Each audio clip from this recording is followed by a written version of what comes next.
Bharatiya Janata party अपने बेलगाम नेताओं पर नकेल कसने में पूरी तरह नाकाम साबित हो रही है और ये नाकामी बार बार सामने आ रही है। जब एक तरफ प्रधानमंत्री नरेंद्र मोदी गुजरात में ऑपरेशन सिंदूर की सफलता का ढोल पीट रहे हैं, तो दूसरी तरफ उनके ही पार्टी के विधायक रणवीर सिंह पठानिया भारतीय वायुसेना को नालायक बता रहे हैं।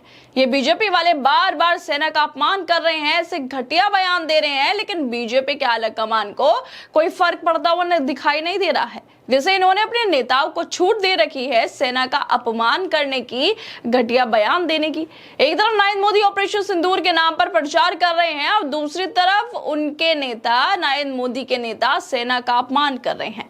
ये लोग सेना को नालायक कह रहे हैं, जो दिखाता है कि बीजेपी अपने नेताओं की जुबान पर लगाम लगाने में कितनी नाकाम हो चुकी है। एक तरफ मोदी ऑपरेशन सिंदूर की वाहवाही लूट रहे हैं, तो दूसरी तरफ उनके अपने नेताओं से सेना को नीचा दिखा रहे हैं। बीजेपी अपने बेलगाम नेताओं को ना तो रोक पा रही है और ना ही उनके खिलाफ कोई ठोस कार्रवाई करने की हिम्मत दिखा पा रही है। जब देश ऑपरेशन सिंदूर की सफलता का जश्न मना रहा है, जिसमें भारतीय सेना ने 9 आतंकी ठिकानों को खत्म किया, पाकिस्तान को घुटने टेकने पर मजबूर कर दिया, ऐसे में नरेंद्र मोदी के नेता विधायक का सेना का इस तरह का बयान देना उन पर, सेना पर शर्मनाक है। सेना जो देश की सुरक्षा के लिए दिन रात तैनात रहती है, उस पर इस तरह की टिप्पणी ना सिर्फ गैर जिम्मेदाराना है, बल्कि देश के उन जवानों का अपमान है जिन्होंने ऑपरेशन सिंदूर को सफल बनाया। जम्मू के उधमपुर से बीजेपी विधायक रणवीर सिंह पठानिया की एक वीडियो वायरल हो रही है, जिसमें ये कहते हैं कि ऑपरेशन सिंदूर के दौरान एयरफोर्स स्टेशन में क्या हुआ, नालायकी होगी इनकी, सोए हुए होंगे ये लोग, हमारा तो कोई कसूर नहीं, हमने तो इनको पलकों पर बिठा रखा है। बीजेपी की नाकामी का सबसे बड़ा सबूत ये है कि रणवीर सिंह पठानिया जैसे नेताओं को बिना किसी रोक टोक के अपनी मनमानी करने की छूट मिल रही है। ऑपरेशन सिंदूर की सफलता पर देश गर्व कर रहा है, लेकिन पठानिया वायुसेना को कह रहे हैं कि नालायकी इन लोगों ने की होगी, ये लोग सोए हुए होंगे। ये पहला मौका नहीं है जब पार्टी के किसी नेता ने राष्ट्रीय हितों को ठेस पहुंचाने वाली टिप्पणी की हो, लेकिन हर बार इसी तरह बीजेपी वाले चुप्पी साध लेते हैं। सेना को लेकर बीजेपी की राजनीति और असली सम्मान में फर्क अब साफ दिख रहा है। जब चुनाव आते हैं तब बीजेपी जवानों के नाम पर वोट मांगती है, लेकिन जब उसी सेना के बारे में भाजपा के विधायक रणवीर पठानिया गलत बयान देता है तो भाजपा चुप्पी साध लेती है। क्यों ये कुछ नहीं बोल पाते? कैसे कोई भी आयोग बीजेपी के नेताओं के खिलाफ कुछ नहीं कर पा रहा, कोई कार्रवाई नहीं कर पा रहा, बीजेपी का आला कमान खामोश होकर बैठ जाता है। ये बीजेपी का विधायक रणवीर सिंह पठानिया घटिया बयान दे रहा है, एयरफोर्स को नालायक कह रहा है। इस मामले को लेकर अब कांग्रेस का आधिकारिक ट्विटर हैंडल से भी कहा जा रहा है कि ऑपरेशन सिंदूर के दौरान सबके ध्यान में है कि एयरफोर्स स्टेशन में क्या हुआ, नालायकी होगी इनकी, सोए होंगे ये लोग, हमारा क्या कसूर, हमने तो इनको पलकों में बिठा रखा है। सेना के बारे में ऐसी ओछी बात बीजेपी विधायक रणवीर पठानिया बोल रहा है। बीजेपी विधायक का ये बयान बेहद शर्मनाक और निंदनीय है, हमारी सेना और जाबाज सैनिकों का अपमान है। ये पहली बार नहीं, इससे पहले बीजेपी के मंत्री विजय शाह और मध्य प्रदेश के डिप्टी सीएम जगदीश देवड़ा भी हमारे सैनिकों पर आपत्तिजनक टिप्पणी कर चुके हैं, लेकिन बीजेपी ने कोई एक्शन नहीं लिया। इस मामले पर बीजेपी को पूरे देश और सेना से माफी मांगनी चाहिए और रणवीर पठानिया को अपने पद से बर्खास्त करना चाहिए। अगर बीजेपी अपने विधायक रणवीर को उस पर कोई एक्शन नहीं लेती है तो इससे नरेंद्र मोदी और बीजेपी की सोच और बयान माना जाएगा।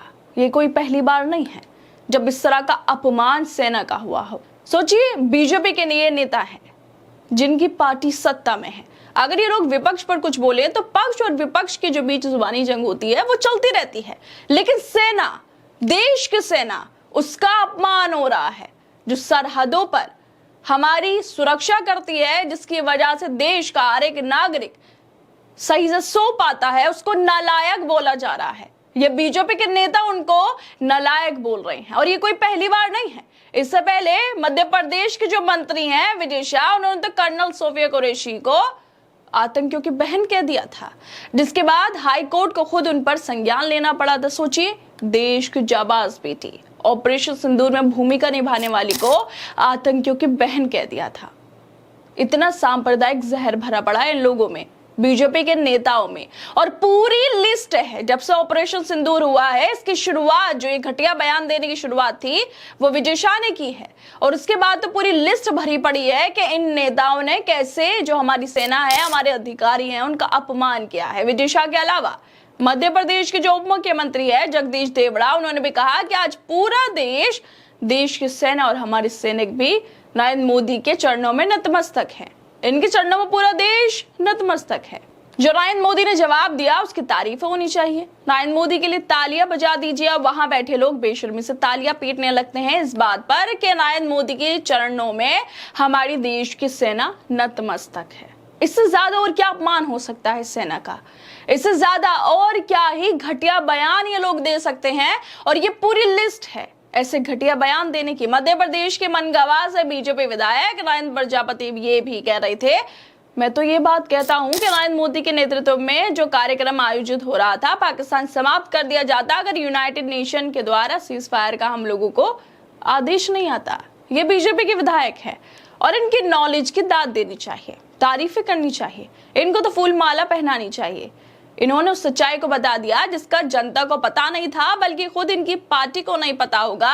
नरेंद्र मोदी, अमित शाह, राजनाथ सिंह, जयशंकर, अजीत डोभाल, किसी को भी नहीं पता होगा कि सीज फायर तो यूनाइटेड नेशन ने करवाया। ये है बीजेपी के विधायकों का हाल। क्या मध्य प्रदेश के बीजेपी नेताओं में राजनीतिक मेच्योरिटी खत्म हो गई है? इसकी कमी हो गई है? और सिर्फ मध्य प्रदेश नहीं, विजय शाह से लेकर, देवड़ा से लेकर और ये प्रजापति तक, ये सब मध्य प्रदेश से आते हैं। और इसके अलावा कर्नाटक के जो बीजेपी एमएलसी रवि कुमार, उन्होंने कलबुर्गी के डिप्टी कमिश्नर और आईएएस अधिकारी फौजिया तरन्नुम को पाकिस्तानी बता दिया। कलबुर्गी के डिप्टी कमिश्नर के बारे में रवि कुमार ने कहा कि पता नहीं ये मैडम पाकिस्तान से आई हैं या भारत की आईएएस है। आपकी तालियां देखकर ऐसा लग रहा है कि जो मैडम है वो पाकिस्तान से आई हैं। इनके हिसाब से अगर इनके घटिया बयान पर लोग तालियां पीट रहे हैं तो फौजिया तरन्नुम पाकिस्तान से हो गई। ये पूरी लिस्ट है। इसके अलावा भी और भी बयान है जो बीजेपी के घटिया भाषा बोलने वाले नेता दिए ही जा रहे हैं। और अब जिस तरह से ये जो नेता है, बीजेपी का विधायक है, ये सोचिए अपनी सियासत करने के लिए ऐसे फालतू के बयान दे रहा है जो सेना पर सवाल उठा रहा है, सेना का अपमान कर रहा है। लेकिन नरेंद्र मोदी, अमित शाह, अजीत डोभाल और इनके अलावा जो राजनाथ सिंह हैं, कोई भी जो इनके विधायक है, रणबीर सिंह पठानिया, इस पर कुछ नहीं बोल पा रहा। ये एयरफोर्स को, हमारी वायुसेना को नालायक बता रहा है। सोचिए, ये बेलगाम नेता हैं बीजेपी के अंदर, लेकिन उसके बावजूद कार्रवाई कहां हो रही है? कार्रवाई किसी पर नहीं हो रही। विजय शाह मंत्री बना बैठा है, ये विधायक बने बैठे हैं, वो देवड़ा उप मुख्यमंत्री बना बैठे हैं। हर कोई तो अपने पद पर बैठा है ऐसे घटिया बयान देने के बावजूद भी। क्यों बीजेपी वाले कार्रवाई नहीं कर पा रहे हैं?